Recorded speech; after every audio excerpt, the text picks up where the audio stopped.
What's up guys, Sean here, and today we're going to talk about the Young Turks smearing Ben Shapiro, then advocating for the very policy that they say nobody is advocating for.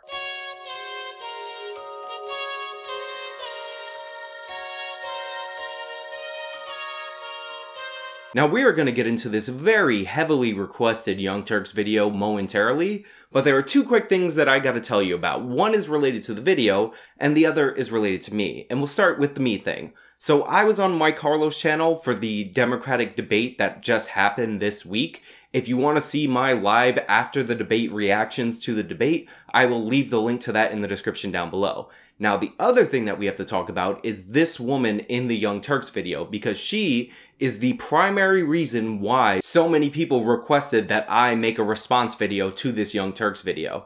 And this woman, who I've never seen before, never heard of, and don't actually know her name at the time of me recording this video, has an interesting little backstory that I want to get into before we get into this video.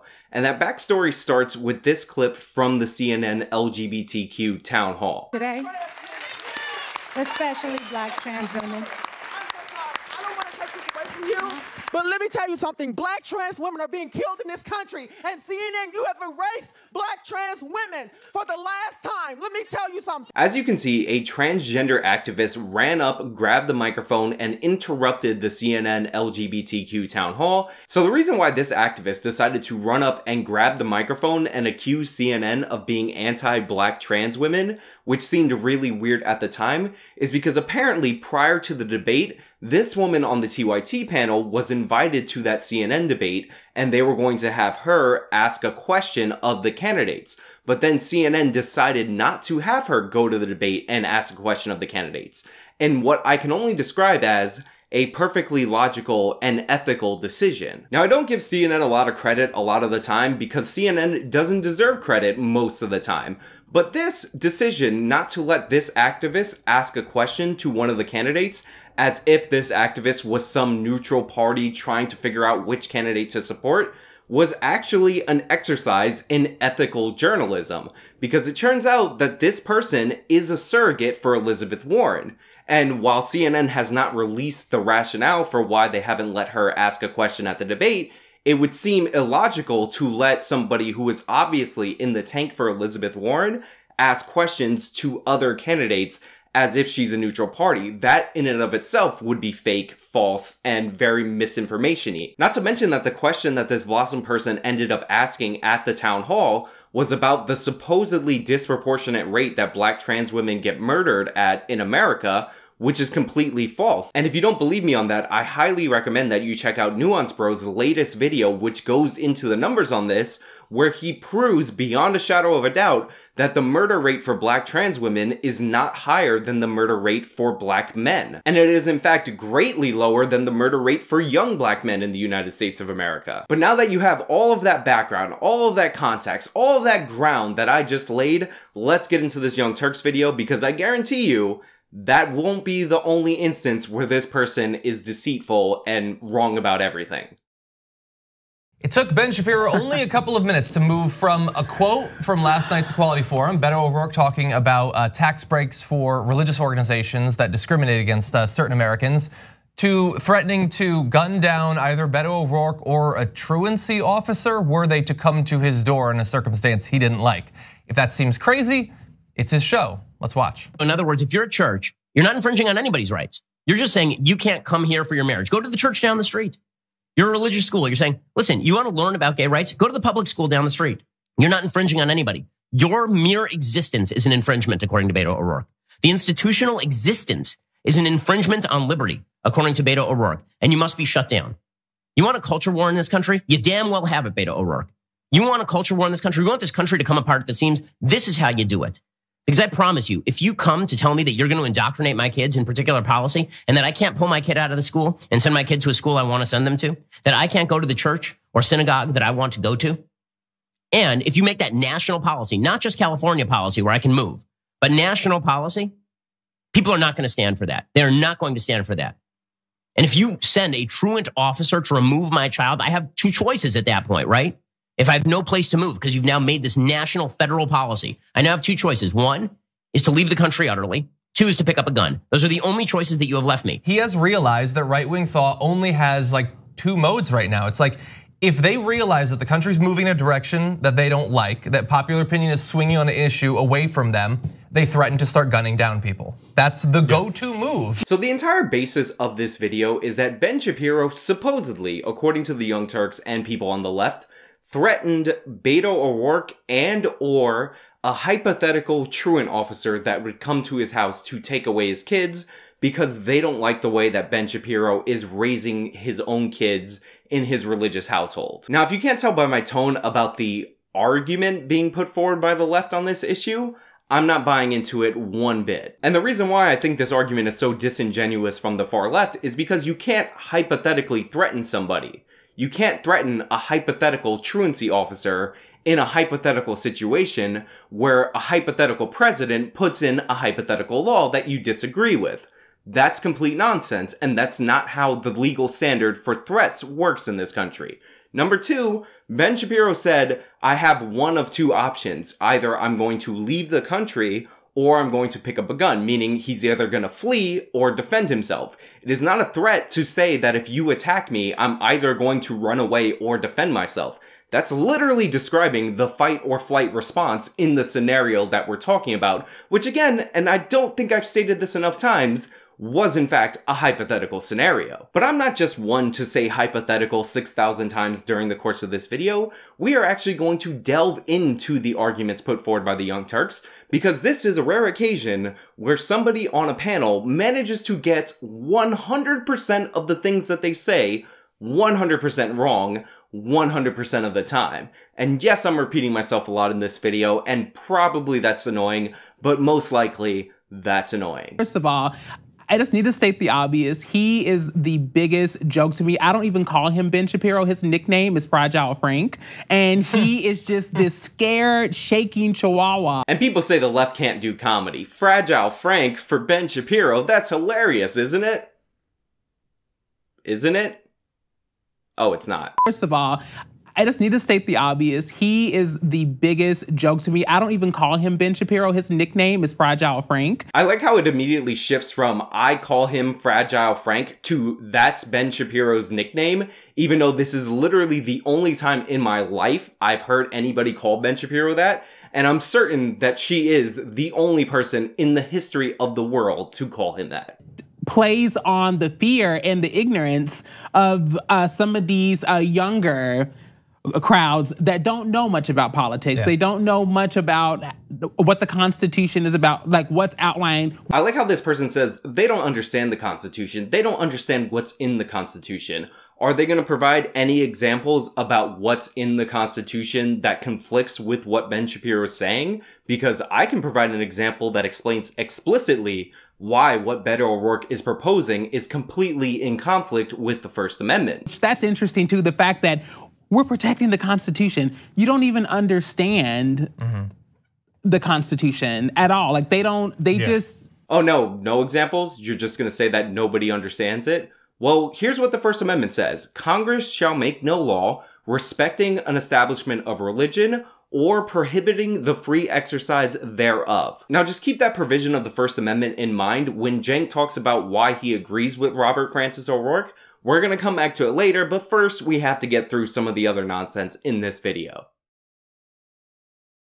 So he's saying that he would meet a presidential candidate at the door with a gun. He's saying that if you send authorities, including police, to his door to enforce a law, that he would instead murder them. Because he's an incel. Yeah. Did you catch that? Let me play it again before I get into it. Because he's an incel. Yeah. Yeah, you heard that right. This person just called Ben Shapiro an incel.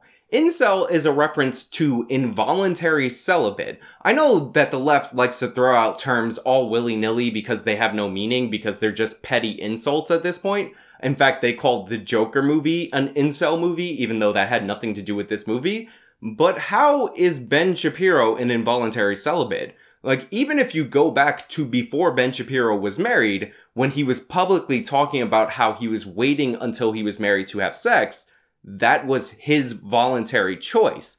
And now that he is married and he has 2 kids, which this person had to have known about, because the entire point of this video is to talk about what Ben Shapiro said he would do if confronted in this situation having to do with his kids, then why would insult be an accurate descriptor? Coming to meet you at the gun with a gun doesn't mean anything but I will kill you. It doesn't mean I'll come with a gun and flowers. There's not anything you can do with a gun except to kill someone. So he's saying, I will not follow the law. According to the law that the whole country passed, I'm gonna murder them. So Jen goes on this whole pointless rant about how what Ben Shapiro is saying is completely ridiculous and super radical, because Ben Shapiro is talking about disobeying a law that the whole country has passed. Which is ridiculous for a number of reasons. Number one, the whole country does not pass laws. Laws are passed by simple majority. Simple majority is not the whole country. As everybody should know, the Constitution takes precedent over any individual law passed by any session of Congress or signed by any president.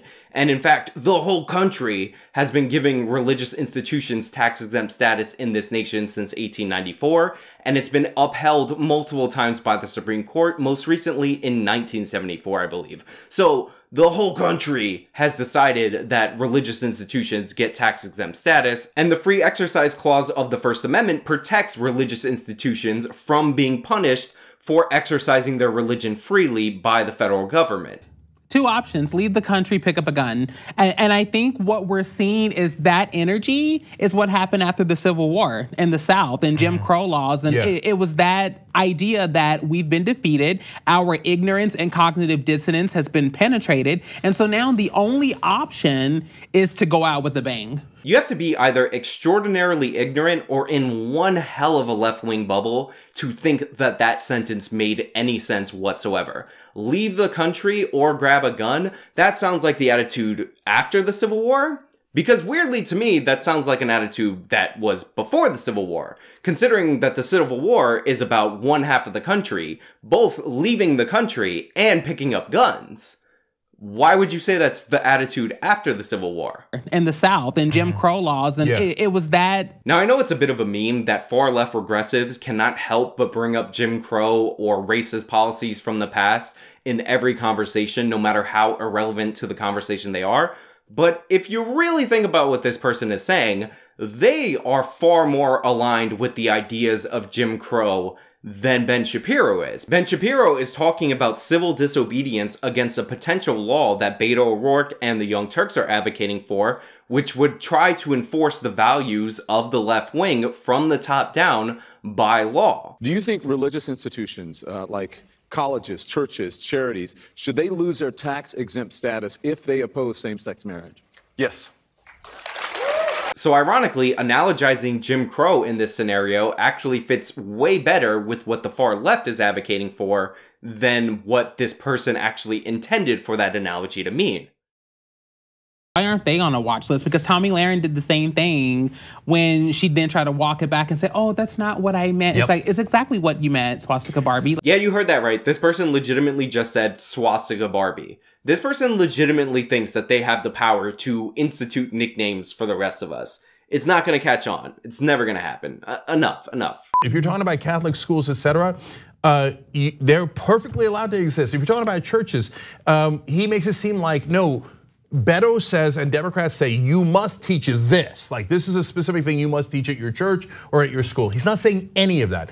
All he's saying is, if you want your tax-exempt status, you cannot discriminate against certain people, which is the law for in every other regard. So it's when he says, well, why don't you just go to a different school? Why don't you go to a different church? Well, no, and by the way, at this point, we're not saying that churches can't do that. They get separate but equal. So I hate it, I can't stand it, I think it's wrong, I think it's morally wrong. But if you're a person who's morally despicable and you hate gay people and you say, I don't want to appeal to them at all, we're still gonna let you do that.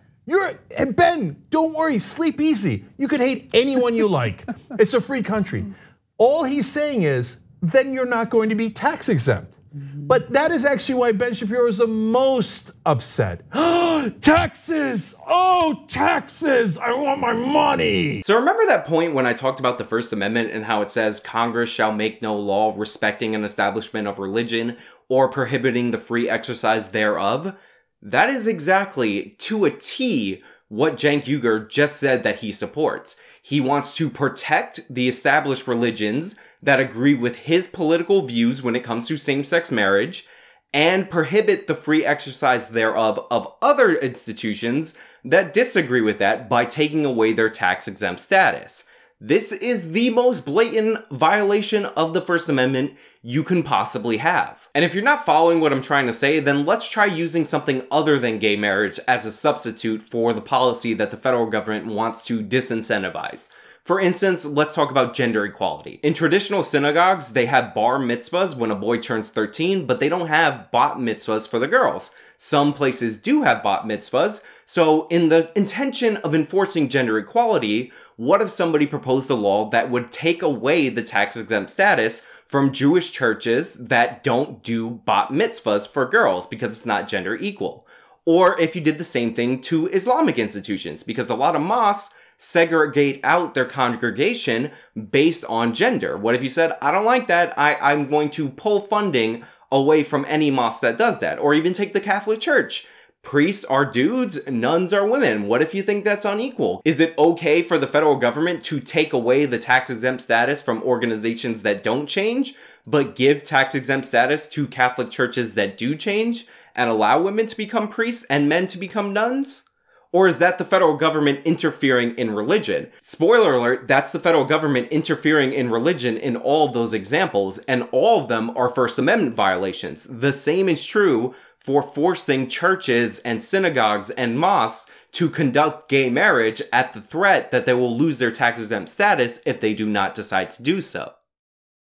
Look, I'm somebody who supported gay marriage way before even President Obama did. I still support gay marriage to this day in terms of legality. But that being said, I am also somebody who is not a member of any religious organization or denomination. And part of the reason I'm not a member of those organizations or denominations is because there are certain behaviors that you have to curb in order to be a part of those organizations. I can't go to a synagogue or go to a mosque and say that they have to let me be a Jew or let me be a Muslim, but I'm going to eat pork all the time and break all the tenets of their faith.